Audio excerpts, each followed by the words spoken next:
점과 선, 그리고 면들 사이에는 어떤 관계가 있을까요?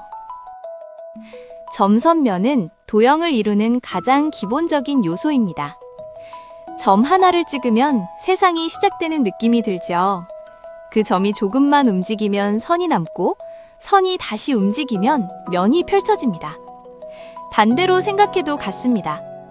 면은 수많은 선이 모여 만들어지고, 선은 수많은 점이 모여 만들어지죠. 점, 선, 면은 도형의 재료이기도 하고 동시에 도형이 자라는 방식이기도 합니다. 점은 크기가 없지만 위치를 정해줍니다. 그래서 점 2개만 있어도 우리는 거리를 생각할 수 있어요. 그런데 수학에서는 거리를 무엇으로 정할지 먼저 약속부터 합니다. 보통은 2점을 곧장 잇는 선분의 길이를 거리로 삼지요. 하지만 필요에 따라 수평 이동과 수직 이동을 따로 재거나 그 둘을 더한 값을 이만큼 멀다고 정해 쓰기도 합니다. 지도에서 목적지를 볼 때는 보통 2점을 잇는 직선 거리를 떠올리지만 택시를 타고 갈 때는 도로를 따라 이동한 길이가 더 현실적이지요. 일상에서는 둘 다 거리라고 부르지요. 다만 우리가 어떤 장면을 떠올리느냐에 따라 거리의 정의가 달라질 뿐이에요. 선 이야기를 한 번 더 천천히 들여다볼까요? 한 점을 지나는 선은 무수히 많습니다. 하지만 2점이 주어지면 이야기가 달라집니다. 2점을 지나는 직선은 오직 하나만 정해지거든요.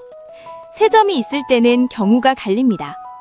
3점이 한 직선 위에 나란히 놓이면 여전히 선의 이야기이고요. 하지만 3점이 한 직선 위에 놓이지 않으면 그 3점은 하나의 평면을 결정합니다.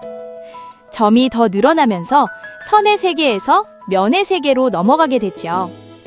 면과 면이 만나는 곳에도 선이 생깁니다.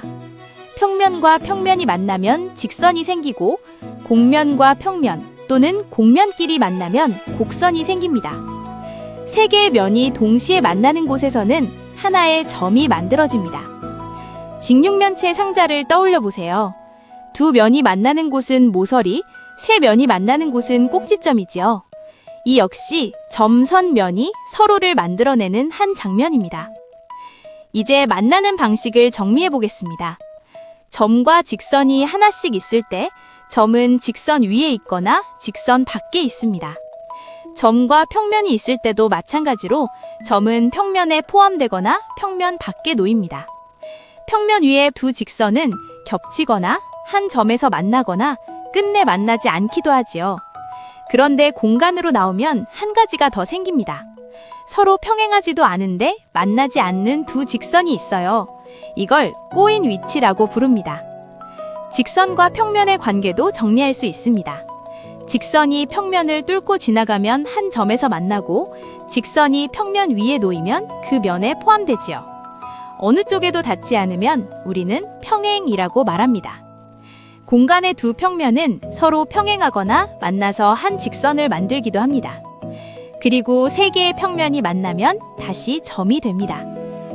결국 점, 선, 면은 따로 떨어진 대상이 아니라 서로를 만들고 서로를 규정하는 관계로 묶여 있습니다.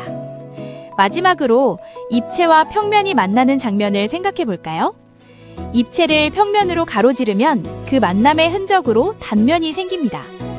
입체의 모양과 자르는 방향에 따라 단면의 모습은 달라지지요.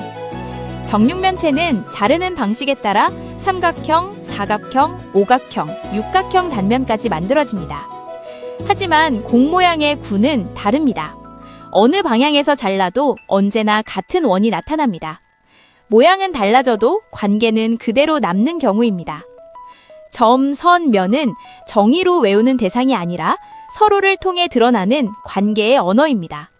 그래서 수학은 모양을 넘어서 관계를 읽는 연습 쪽으로 우리를 데려가기도 하지요.